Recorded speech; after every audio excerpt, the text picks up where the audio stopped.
দর্শক ইতিমধ্যে দেখতে পাচ্ছেন এই যে লালমনিরহাট জেলায় মোগলহাট যে ধরলা নদী আছে নদীতে।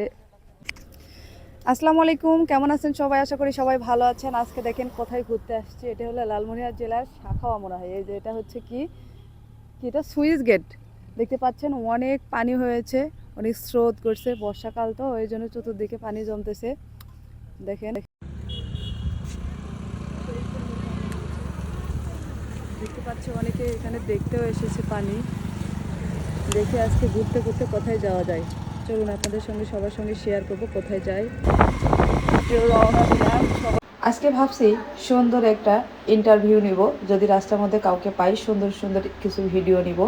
যাই হোক, যেতে যেতে একটা হুজুরকে সামনে পেলাম। এই স্কুলের শেষে রাস্তার পাশে দেখি হুজুরগুলো দাঁড়িয়ে আছে, তাই হুজুরকে থেকে একটু ভিডিও করে নিলাম। আসসালামু আলাইকুম দর্শক, আমি এই যে দেখতে পাচ্ছেন ছোট্ট একটা হুজুরকে দেখতে পাচ্ছি। হুজুরকে একটা প্রশ্ন যদি সঠিক উত্তর দিতে পারে তাহলে হুজুরকে পুরস্কৃত করব। আচ্ছা, আসসালামু আলাইকুম। ওয়ালাইকুম আসসালাম। হুজুর, তোমাকে একটা প্রশ্ন করবো, তুমি কি ইনশাআল্লাহ। আচ্ছা, আমরা কোন নবীর উম্মত? আমরা শেষ নবীর উম্মত। আচ্ছা, শেষ নবী, আমাদের প্রিয় নবীর নাম কি? আমাদের প্রিয় নবীর নাম হযরত মুহাম্মদ সাল্লাল্লাহু আলাইহি ওয়াসাল্লাম। আমাদের প্রিয় নবীর নাম হযরত মুহাম্মদ সাল্লাল্লাহু আলাইহি সাল্লাম। দর্শক, উত্তরটি সঠিক হয়েছে কিনা জানাবেন কমেন্ট করে। আর যদি সঠিক হয় হুজুরটিকে আমি পুরস্কার করে যাচ্ছি। ধন্যবাদ সবাইকে।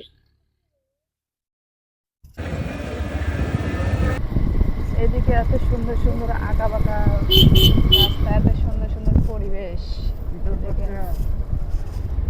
সেই সুন্দর একটা বাড়ি দেখতে পাচ্ছেন।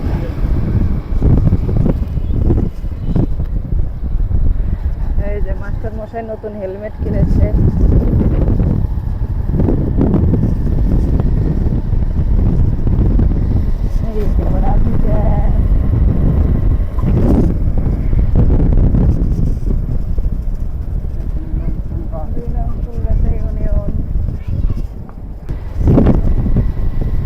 বিকেলবেলা কিন্তু গ্রামের মানুষগুলো সুন্দর রাস্তার পাশে বসে থাকে বা বাড়ির উঠানের করে।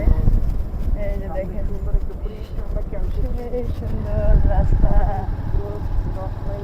এই রাস্তায় কে কে এসেছেন আর এই এলাকার নাম কি কমেন্ট করে জানেন। নদীর নাম হচ্ছে রত্নাই নদী। এটা রত্নাই নদী, কে কে এসেছিলেন এই রত্নাই নদীতে কমেন্ট করে জানাবেন। দেখেন বিকেলবেলা সুন্দর বসে আছে। যে রত্নাই নদীটা আপনাকে একটু দেখাচ্ছি, পানি দিয়ে প্লাবিত হয়ে যাচ্ছে।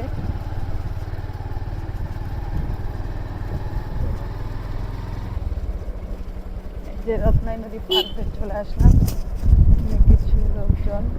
আর এই এলাকার মানুষের একটা বৈশিষ্ট্য আছে, অনেক অনেক পরিশ্রমী। আমরা যারা বগুড়ায় থাকি কখনো দেখিনি যে মেয়েরা সাইকেল চালিয়ে স্কুলে যায়, কিন্তু লালমনিরহাট জেলার মেয়েরা বা ছেলেরা অনেক অনেক পরিশ্রমী, সাইকেল চালিয়ে স্কুলে যায়।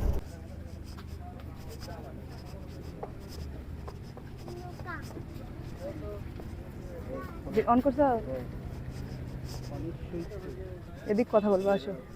দর্শক, চলে আসলাম সেই মোগলহাট নদীতে। কি নদী? ধরলা নদী।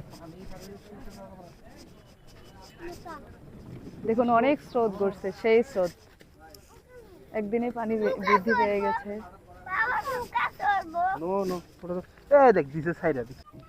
দর্শক ইতিমধ্যে দেখতে পাচ্ছেন এই যে লালমনিরহাট জেলায় মোগলহাট যে ধরলা নদী আছে নদীতে একদিনের মধ্যে পানি বৃদ্ধি পেয়ে দেখেন কি হয়ে গেছে, একদম কোনায় কোনায় ভর্তি হয়ে গেছে। আর এখানে অনেকেই ঘুরতে এসেছে, এসে দেখেন স্পিড বোর্ডে উঠতেছে। আমরা যেহেতু ছোট ছোট বেবি নিয়ে এসেছি, আমরা অনেক ভয় পাই, আমরা উঠবো না। যদি বাচ্চা কাচ্চা না থাকতো তাহলে উঠতাম। এখানে কে কে এসেছেন এই মোগলহাট এই নদীতে? আমি ফার্স্ট আসলাম। এগুলো নাকি বন্যায় প্লাবিত হয়ে যায়, এখনো হয়নি। অনেক দর্শনার্থী এসেছে ঘুরতে, এসে বিকেলবেলায় বসে আছে। এই যে দেখতেই পাচ্ছেন। এই যে আচ্ছা বলো তো, বাবা গরিব হলে ভালো না বাবা ধনী হলে ভালো? বাবা বেঁচে থাকা ভালো। দর্শক সুন্দর একটু উত্তর দিয়েছে, ছোট মানুষ হলে কি হবে। ধন্যবাদ সবাইকে।